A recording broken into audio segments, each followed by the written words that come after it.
जय हिंद दोस्तों, मैं अखिल शर्मा आपका स्वागत करता हूं आपके अपने प्यारे से परिवार आपकी रोजगार में। आशा करता हूं आप सभी अच्छे हैं। प्यारे साथियों, कल हमने एक नए चैप्टर की शुरुआत की थी जिसका नाम है समास, और हमने समास में कल 2 समास को कंप्लीट कर लिया था, अवयवी समास और द्वंद्व समास को। आज हम पढ़ेंगे बचे हुए 4 समास, जो कि तत्पुरुष समास, कर्मधारय समास, द्विगु समास और बहुव्रीहि समास है। हम स्टार्ट करते हैं आज का टॉपिक तत्पुरुष समास।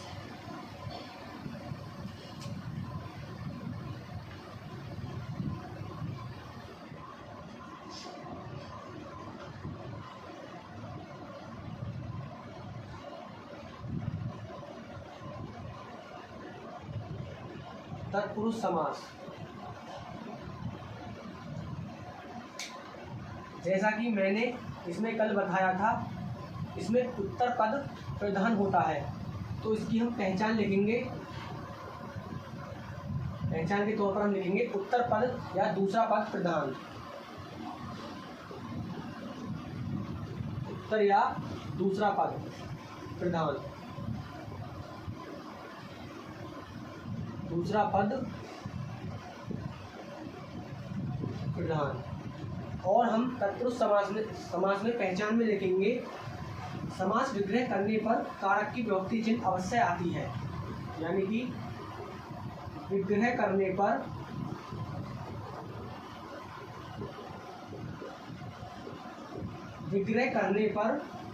कारक की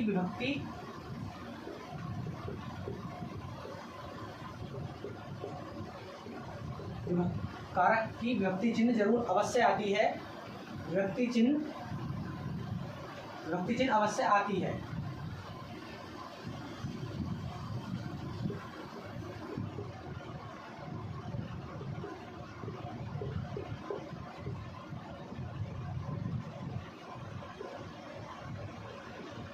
अवश्य आती है। और इसमें लिखेंगे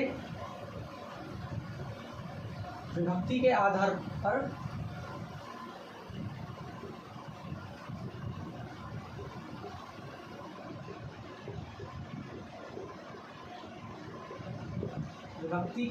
पर समास 6 प्रकार के होते हैं।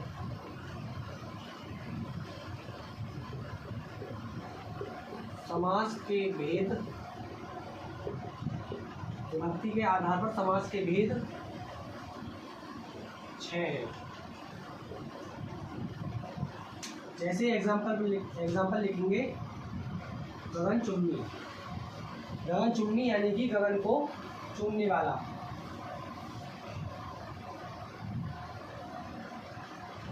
चुम्बी,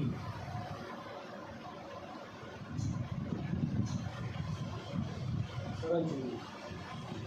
अब हम बात करते हैं विभक्ति चिन्ह की।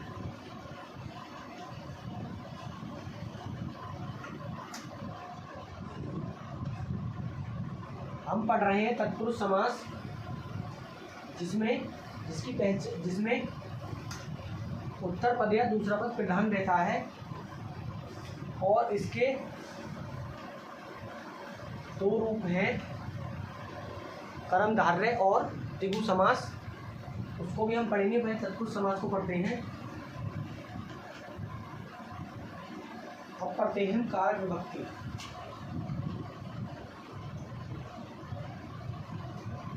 कारक विभक्ति तत्पुरुष समास। कारक विभक्ति, जैसे कारक है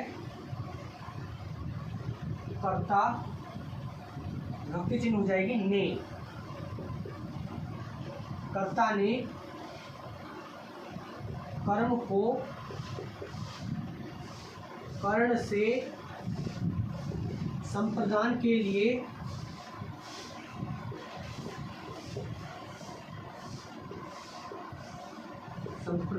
लिए आपदान से अलावा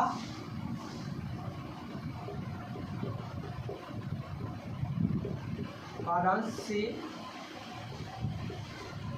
अलावा या तुलना। कर्ता ने कर्म को कर्ण से संप्रदान के लिए अपादान से अलावा संबंध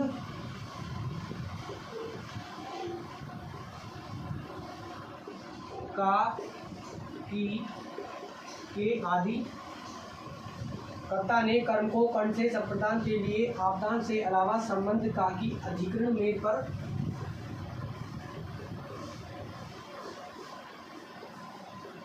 में या पर और संबोधन जैसे हे हरे हो आदि।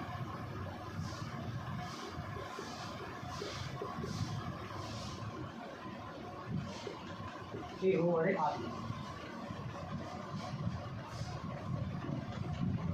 विभक्ति चिन्ह होती है ने, को, से, के लिए, से, का, की, के, में, पर, हे हो हरे आदि। तो यह है कर्ता ने कर्म को कर्ण से संप्रदान के लिए आपदान से अलावा संबंध का, की, के, अधिकरण में, पर, में या पर, संबोधन हे हरे हो आदि।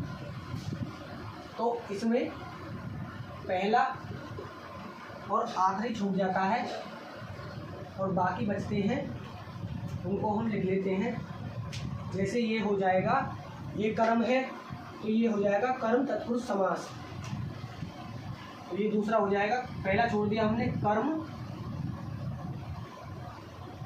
तत्पुरुष समास। उसी प्रकार कर्ण तत्पुरुष समास,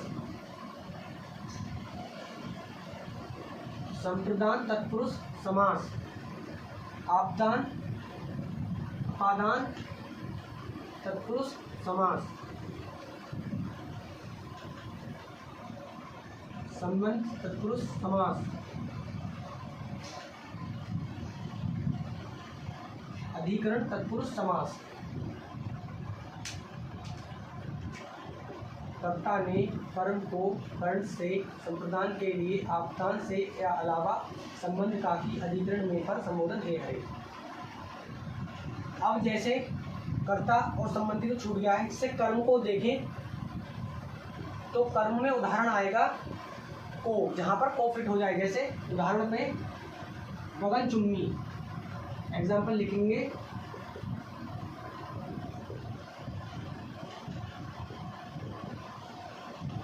गगन को चूमने वाला, गगन को चूमने वाला। गगन चुम्मी का अर्थ है गगन को चूमने वाला।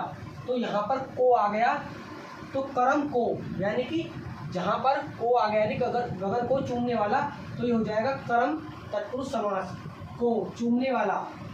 ऐसे ही कर्ण में आएगा मन चाहा,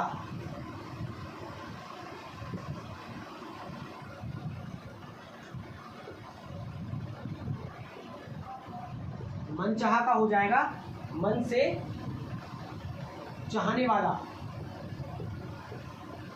मन से चाहा या मन से चाहने वाला। उसी प्रकार मन से चाहने वाला,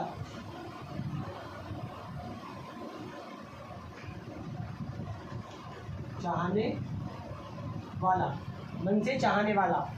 उसी प्रकार संप्रदान में के लिए जहाँ फिट हो जाए, जैसे एग्जाम्पल के तौर पर बैलगाड़ी, यानी कि बैल के लिए गाड़ी, बैल के लिए गाड़ी। अब देखिए जैसे कर्म को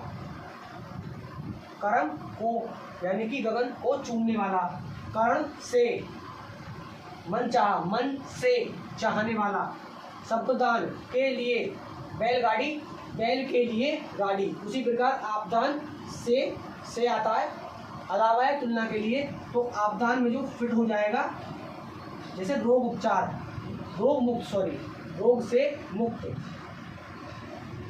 एग्जाम्पल रोग मुक्त, ये हो जाएगा रोग से मुक्त, रोग से मुक्त, यानी कि से अलावा या तुलना, तो रोग से मुक्त, रोग से अलग हो गया तो ये रोग मुक्त। उसी प्रकार संबंध का की के, जैसे कि राजपुत्र, राजा का पुत्र, एग्जाम्पल जैसे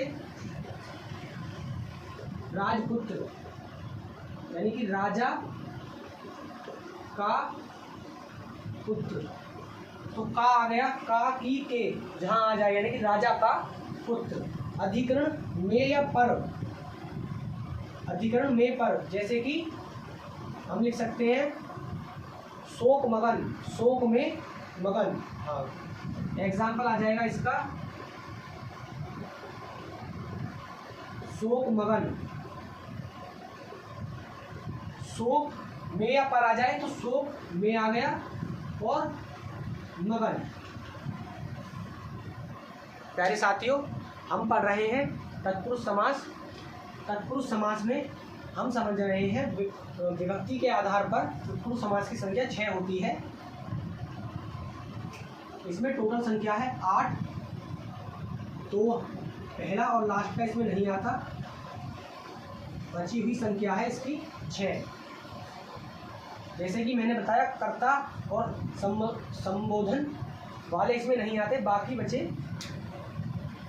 कर्म, कर्ण, संप्रदान, अपादान, संबंध, अधिकरण। तो कर्म को कर्ण से, संप्रदान के लिए, अपादान से अलावा या तुलना के लिए आता है, संबंध का की के, अधिकरण में पर, संबोधन के, हरे को आदि जैसे शब्द आए।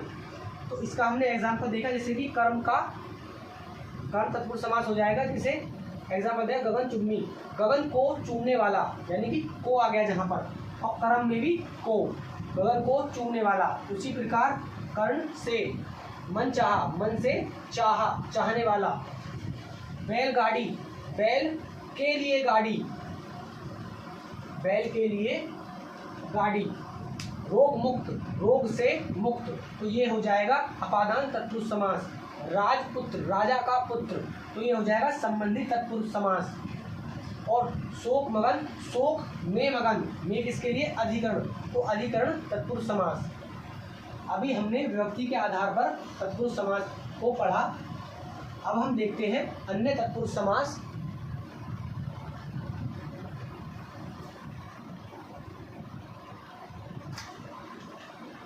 अन्य तत्पुरुष समास जैसे कि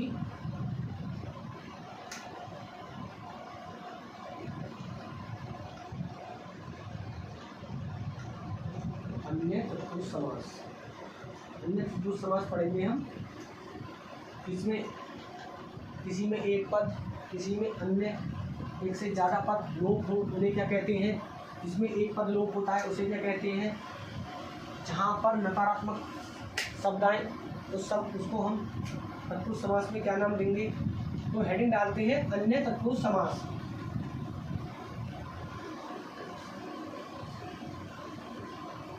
अन्य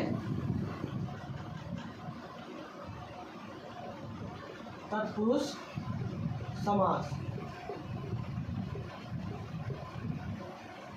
जैसे हम लिखेंगे नैया समास, यह नकारात्मक होता है। इसमें नकारात्मक शब्द आते हैं, इसमें लिख सकते हैं, इसमें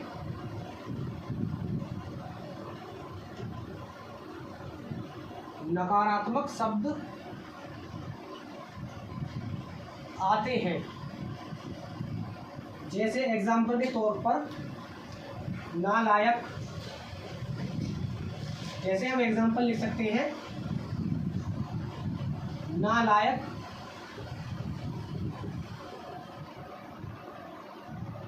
लायक का नालायक,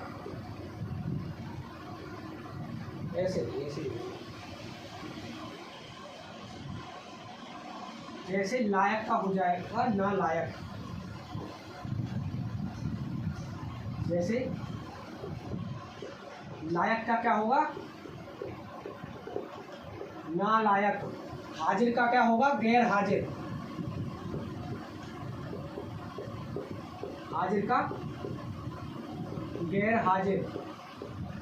और देखें तो जैसे कि जैसे धर्म, धर्म का क्या हो जाएगा? अधर्म। इसमें नकारात्मक, जिसमें नकारात्मक हो वो शब्द आते हैं, जैसे कि नालायक, गैर हाजिर, अधर्म आदि शब्द। दूसरी बात करें तो अलुक तत्पुरुष समास,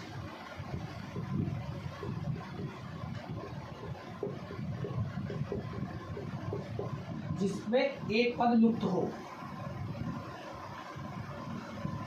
जिसमें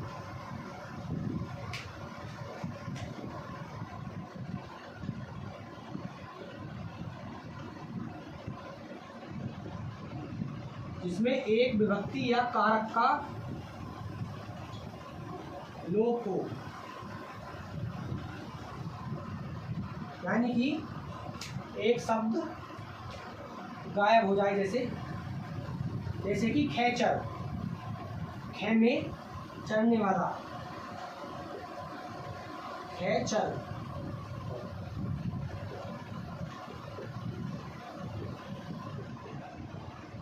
खे में चढ़ने वाला। खे का अर्थ होता है आकाश और चढ़ने का मतलब होता है विचरण। तो हम इसे लिख सकते हैं, खे का अर्थ होता है आकाश और चढ़ने का मतलब होता है विचरण, यानी कि आकाश में विचरण करने वाला। तो इसमें मैं यानी गायब है, खेचर में खे चर हो गया, मैं एक पद लोप है मैं। और ऐसे एग्जांपल देखें तो मन सिद्ध, मन में सिद्ध,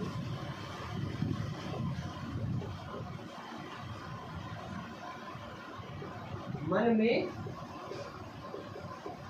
सिद्ध, यानी कि इसमें एक पद लुप्त है, यानी कि मैं।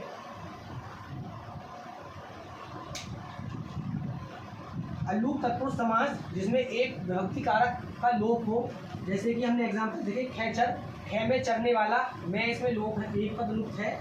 मन सिज, मन में सिज, एक पद लुप्त है। उसी प्रकार एक समास होता है मध्य पद लोपी समास, जिसमें एक से ज्यादा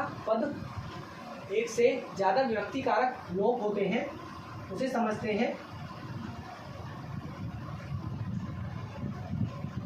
ये अन्य तत्पुरुष समास के ही अंतर्गत आते हैं।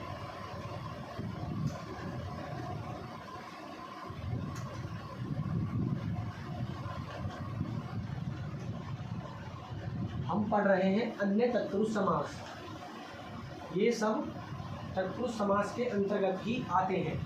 अब पढ़ते हैं हम मध्य पद लोपी तत्पुरुष समास।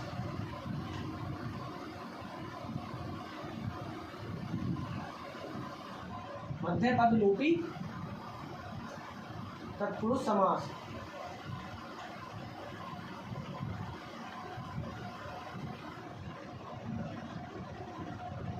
इसमें एक से अधिक पद लोप होते हैं।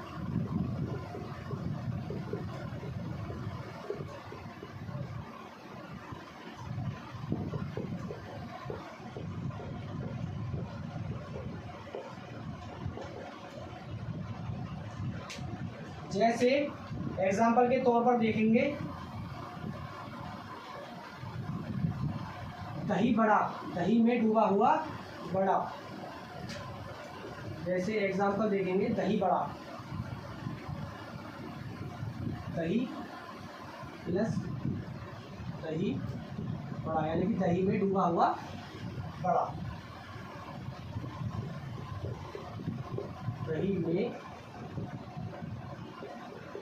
डूबा हुआ बड़ा। तो दही बड़ा, दही प्लस बड़ा, यानी कि इसमें में, डूबा और हुआ तीन पद लुप्त हैं, इसीलिए इसे हम मध्य पद लोपी तत्पुरुष समास में रखेंगे। अब हम एक और देखते हैं उपपद तत्पुरुष समास।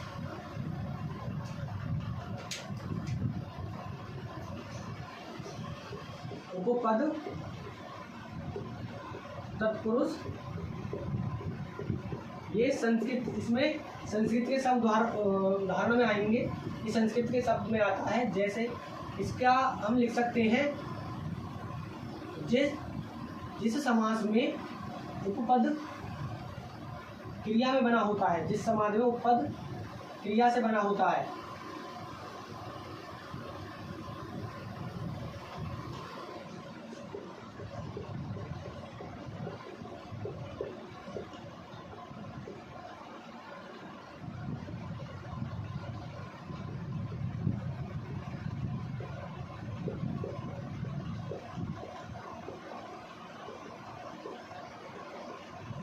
उपपद को हम समझते हैं जैसे जिस समाज में उपपद क्रिया से बना होता है और प्रत्यय के रूप में प्रयोग होता है। प्रत्यय के रूप में, प्रत्यय के रूप में प्रयोग होता है। यह संस्कृत के शब्दों में प्रयोग होता है।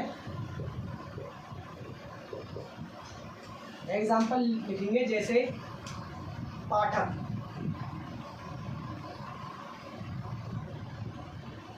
पाठक के, यानी कि पाठ को करने वाला।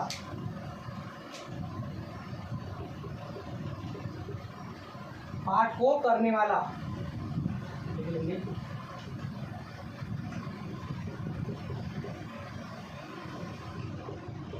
पाठ करने वाला, जैसे शास्त्रीय, जैसे शास्त्र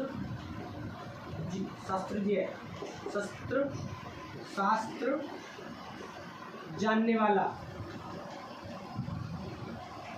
जानने वाला। जैसे और एग्जांपल देखें तो अल्पज्ञ, यानी कि कम जानने वाला, कम जानने वाला। ये सभी उपपद तत्पुरुष समास के उदाहरण हैं। जैसे कि पाठज्ञ, शास्त्रज्ञ और अल्पज्ञ, यानी कि पाठ करने वाला, शास्त्र को जानने वाला और कम जानने वाला। हम पढ़ रहे हैं तत्पुरुष समास, और तत्पुरुष समास में पढ़ रहे हैं हम अन्य तत्पुरुष समास। जैसे कि अन्य तत्पुरुष समास में हमने पढ़ा नैय तत्पुरुष समास, अलुक तत्पुरुष समास, मध्य पद लोपी तत्पुरुष समास, और अभी हमने पढ़ा उपपद तत्पुरुष समास, मध्य पद लोपी, यानी कि मध्य पद लोपी। तत्पुरुष समास के दो भेद, कर्मधारय समास और द्विगु समास। अब हम बात करते हैं कर्मधारय समास, जो कि हमारा होने वाला है चौथा समास, और कुल समास की संख्या है 6। 6 समास को पढ़ने के बाद समास चैप्टर हमारा कंप्लीट हो जाएगा। अब हम स्टार्ट कर रहे हैं कर्मधारय समास। अभी तक हम पढ़ चुके हैं अभी समास, तत्पुरुष समास और द्वंद्व समास। अब हमारे बचे 3 समास, कर्मधारय, द्विगु और बहुवचनी। अब हम स्टार्ट करने जा रहे हैं कर्मधारय समास।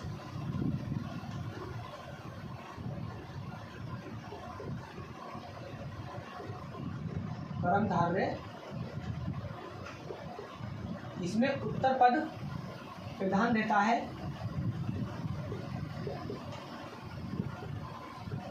उत्तर पद प्रधान, और इसमें उत्तर पद प्रधान होने के साथ पहला पद दूसरे पद की विशेषता बताता है।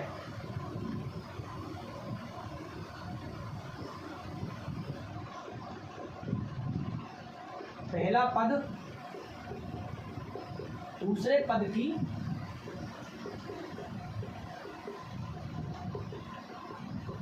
विशेषता बताता है। इसीलिए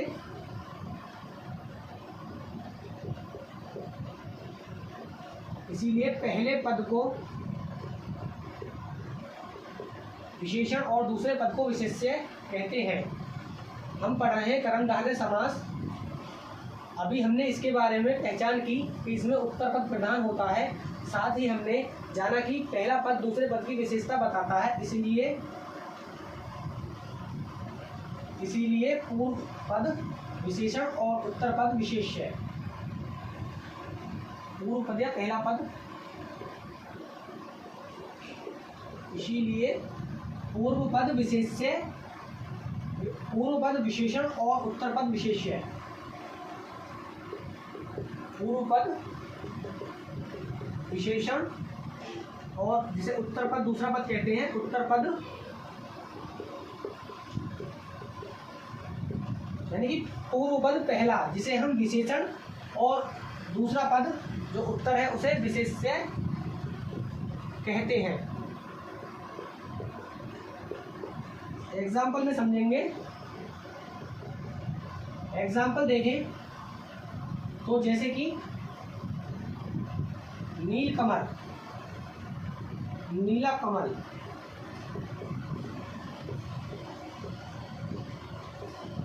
नील कमल को हम कर देंगे नीला कमल। तो ये पहला और ये दूसरा, तो इसमें पहला हो जाएगा विशेषण यानी कि पहला पद पूर्व पद विशेषण और दूसरा यानी कि कमल उत्तर पद विशेष्य। विशेष्य कहलाता है।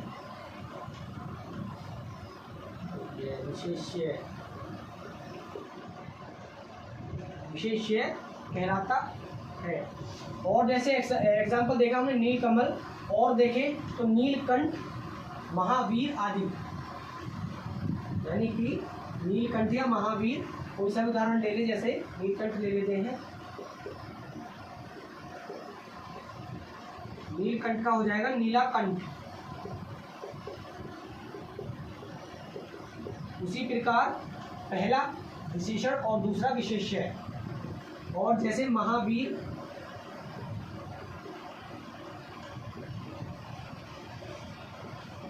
महान प्लस वीर,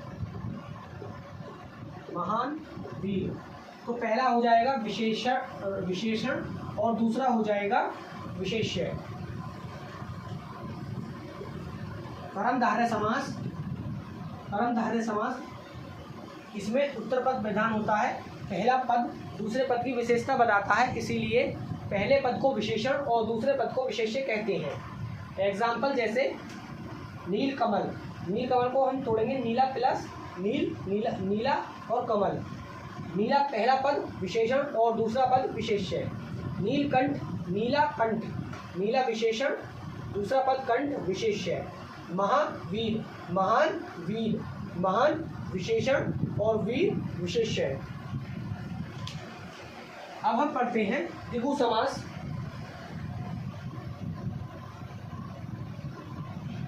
द्विगु समास में संख्यावाचक शब्द आते हैं। उदाहरण सहित समझते हैं द्विगु समास। द्विगु समास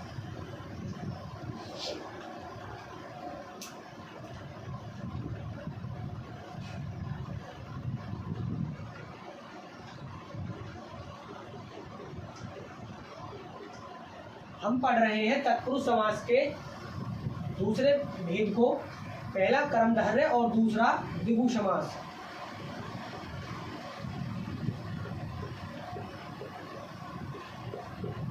इसमें संख्यावाचक शब्द आते हैं, तो इसमें लिख सकते हैं पूर्व पद संख्यावाच्य, पूर्व पद संख्यावाचक, पूर्व पद संख्यावाचक होता है। जैसे एग्जाम्पल के तौर पर समझेंगे, जैसे तिरहाया, त्रिभुज, पंजाब आदि। जैसे तिरहाया, तीन रहा, तीन है रहा जिसकी, यानी कि तिरहाया हो जाएगा तीन राह, राहों वाला, तीन राह वाला रास्ता। जैसे त्रिभुज, नवरात्रि,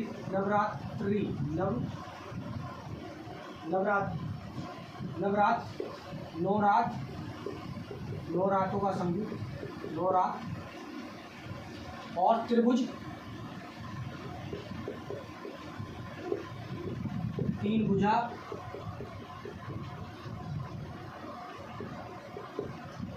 भुजा, और हो सकता है जैसे दोपहर,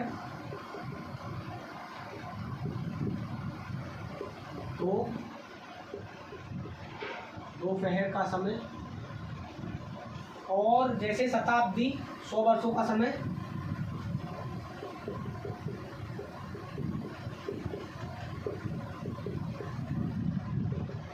100 वर्षों का समय।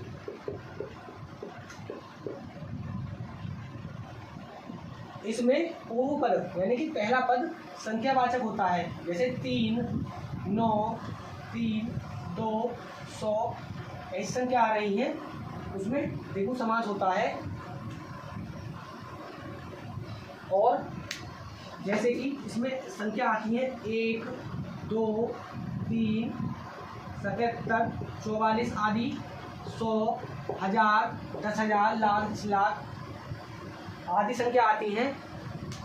जैसे 11, 33 आदि संख्या आती है, तो वह द्वंद्व समास में पहुंच जाती हैं। और अब हम पढ़ते हैं बचा हुआ लास्ट हमारा तत्पुरुष समास, बहुव्रीहि समास। बहुव्रीहि समास हमारा लास्ट समास है, और हम समास को कंप्लीट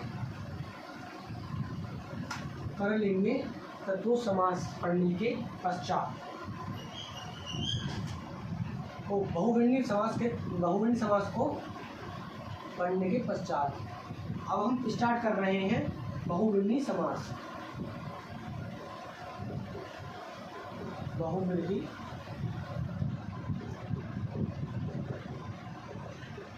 समास, जैसा कि मैंने कल बताया था, इसमें दोनों पद ही अप्रधान होते हैं, बल्कि तीसरा पद प्रधान होता है। तो इसमें हम लिख सकते हैं दो पद मिलकर किसी तीसरे पद की ओर इशारा करते हैं, इसलिए तीसरा पद प्रधान होता है। तो इसमें हम लिखेंगे दोनों पद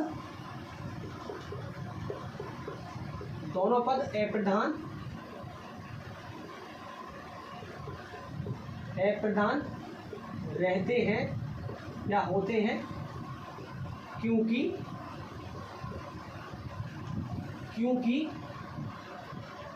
दो पद मिलकर तीसरे पद की ओर इशारा करते हैं। क्योंकि दो पद मिलकर किसी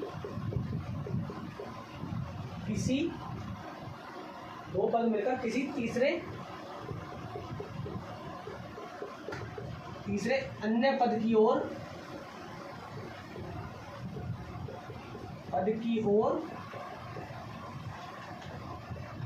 इशारा करते हैं।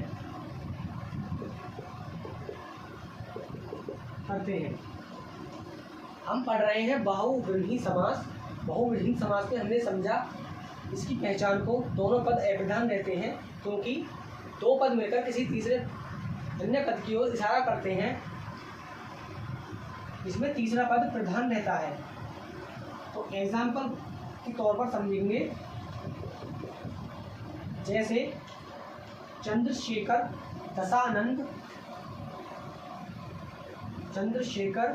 दशानंद आदि को। अब लिख लेते हैं एग्जाम्पल,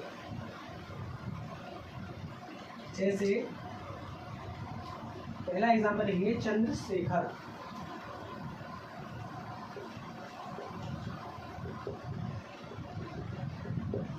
चंद्रशेखर का मतलब होता है चंद्र है शिखर पर जिसके, अर्थात शिव। चंद्र है शिखर पर जिसके, इसमें क्या हो जाएगा, अर्थात शिव। दो पद मिलकर तीसरे पद की ओर इशारा करें और तीसरा पद इसमें प्रधान हो, यानी कि जैसे चंद्रमुखी, इसमें दो शब्द जोड़ दिए, चंद्र प्लस शेखर, चंद्रशेखर। और चंद्रशेखर का मतलब है चंद्र धारण है शिखर पर जिसके, अर्थात शिव। तो इसमें तीसरे पद की ओर इशारा कर दिया, यानी कि शिव। तो इसमें तीसरा पद प्रधान रहता है, जैसे दशानंद,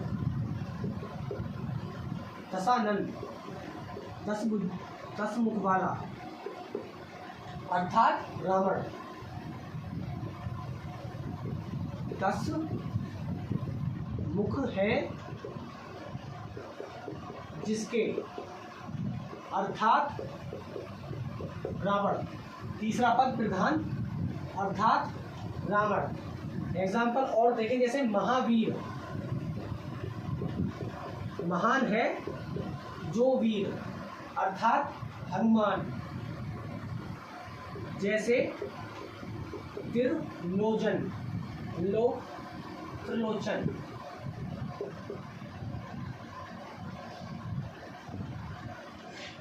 अब देखेंगे जैसे महावीर, महान है जो वीर, अर्थात हनुमान।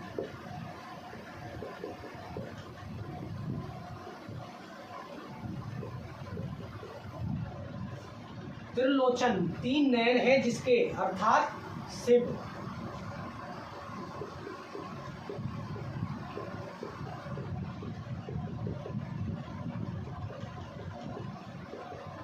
अर्थात शिव। हम पढ़ रहे हैं बहुव्रीहि समास। बहुव्रीहि समास की हमने पहले पहचान देखी। इसमें दोनों पद अप्रधान होते हैं क्योंकि दो पद मिलकर एक तीसरे पद की ओर इशारा करते हैं। इसमें तीसरा पद प्रधान रहता है। अब हम देखते हैं एग्जाम्पल। जैसे हमने पहले एग्जाम्पल देखा चंद्रशेखर, इसमें चंद्र प्लस शेखर, दो शब्द मिले और एक तीसरे शब्द की ओर इशारा किया, चंद्र प्लस शेखर, यानी कि चंद्रशेखर। चंद्र है शिखर पर जिसके, यानी कि चंद्रमा जिसने अपने सिर पर धारण कर रखा है वो है शिव। तो चंद्र प्लस शेखर मिलकर चंद्रशेखर हो गया, यानी कि अर्थात शिव। ये तीसरे पद की ओर इशारा करते हैं तो इसमें तीसरा पद प्रधान रहता है, बहुव्रीहि समास कहलाता है। जैसे दशानंद, 10 मुख वाला, 10 मुख है जिसके, अर्थात रावण। महावीर, महान है जो वीर, अर्थात हनुमान। हनुमान जी बहुत महान हैं। उसी प्रकार त्रिलोचन, 3 नयन है जिसके, 3 आंखें हैं जिसकी, अर्थात शिव। हमने बहुव्रीहि समास को भी अच्छे से देखा। अब हम एक नोट डालेंगे।